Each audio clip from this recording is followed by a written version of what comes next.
Hey, this is Craig the Pool Man with Pool Specialist. We are going to demonstrate to you today on how to replace the heating element in a spa. So the very first thing that you want to do with this spa is go shut the circuit breaker off.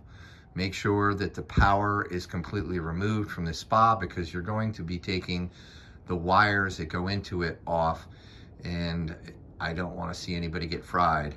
Second of all, you're going to drain this down before you even start.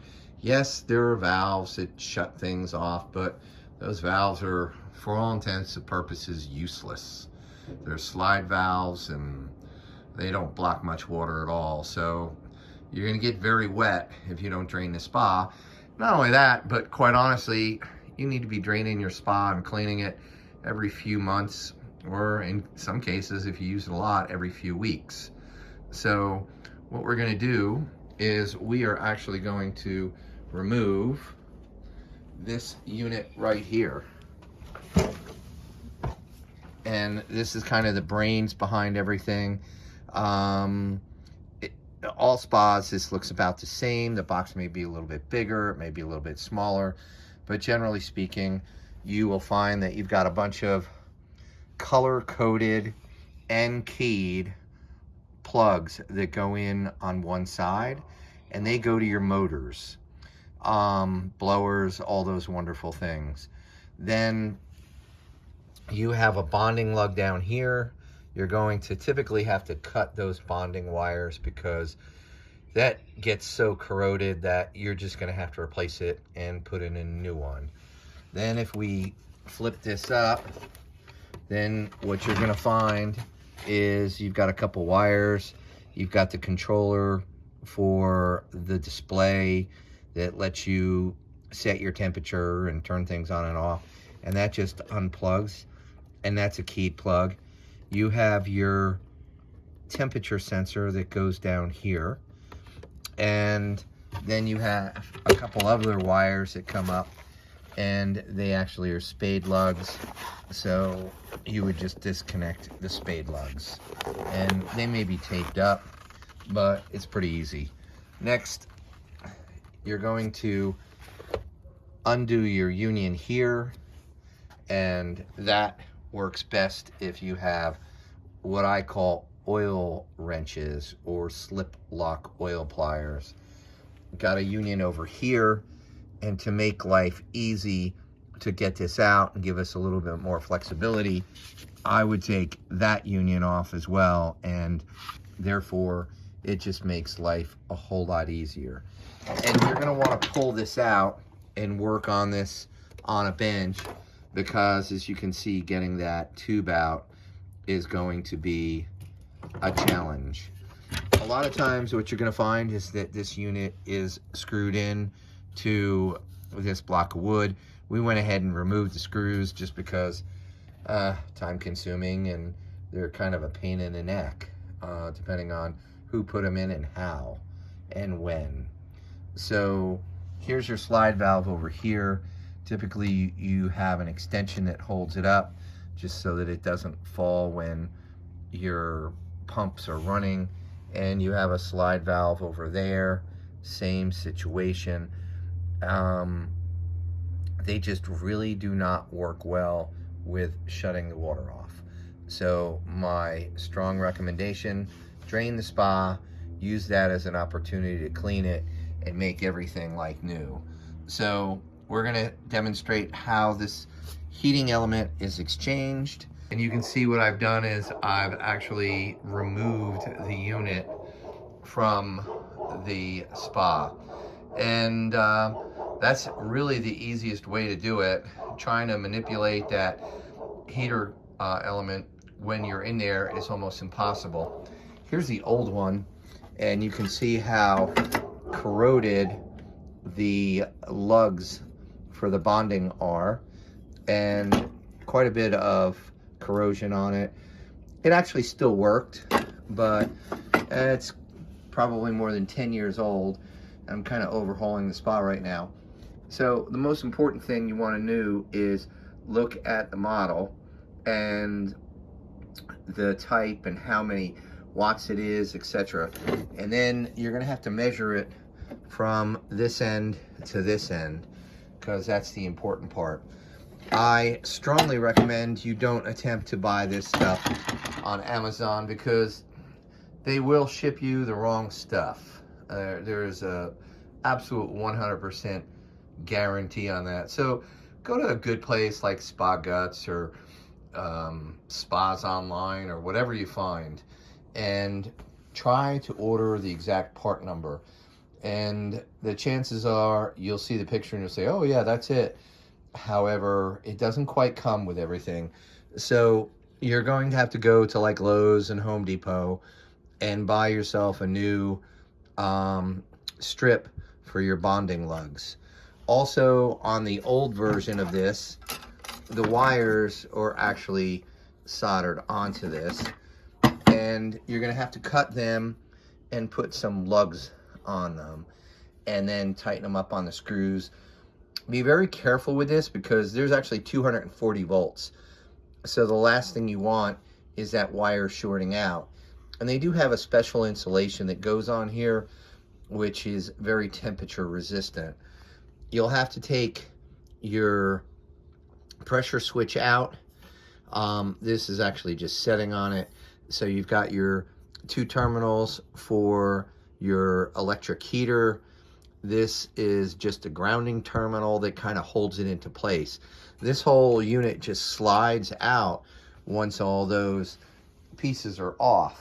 So there's not really a whole lot of magic to this. And taking this out is pretty simple, because you've got nice color-coded plugs on everything. So if you're concerned, just take some pictures, but the reality is the plugs are usually color-coded and you shouldn't have a problem. The way that the wires come in, they're all labeled as well. So pull those out. Just label everything as you're pulling this out. And then it does come with new unions. However, you already have unions in there. So consequently, you're not going to need those unions. So you just kind of unscrew them, but do use the new O-rings. So it will come with new O-rings. You can see that I unscrewed the union, and then you've got this O-ring that sits there. And that O-ring, you're gonna replace that one, because the other one has been in there for a long time. Usually what happens is you're going to have to also unscrew the union from your pump, so that you have a little bit more flexibility to get this thing in and out. So it's not real difficult, it's just kind of annoying. And when you order these parts, just be real careful, because these places love to send you the wrong parts. And so double, triple, quadruple check it and put it together. And then we're gonna go ahead and put this in, and I'll show you once we get it in what it's gonna look like. So just to make things more difficult, of course, the unions have different threads. And so rather than glue on a new union, which is really a waste of time and creates a high probability of a leak, because you're gluing to flex hose, which doesn't glue very well. So what you can do is the new unions, you just take a screwdriver and kind of pop the end off. And then once you pop that end off, then you can slide the whole union just like that. The older unions actually have 2 screws on them. Screw there, screw there. So you can just unscrew it, and now you can put your old union on your new heater, and then just put it on, screw it together, and presto bingo, the threads will match up. So I'm not quite sure what kind of genius came up with this, but you would think that they'd have some kind of standardized thread on these things. But I can tell you from working on hot tubs are so annoying, because there's probably a gazillion different manufacturers of things. And you just, everything's different. They don't standardize anything. In the pool world, everything's standardized. In the hot tub world, it isn't. And so that's what makes hot tubs so difficult. If you call somebody up to fix your hot tub and they say, well, what brand do you have? And they don't sell that brand, and they say, well, we only fix the brands that we sell. There's a reason for that. And that reason is there's no standardization, and you just don't know what you're going to run into.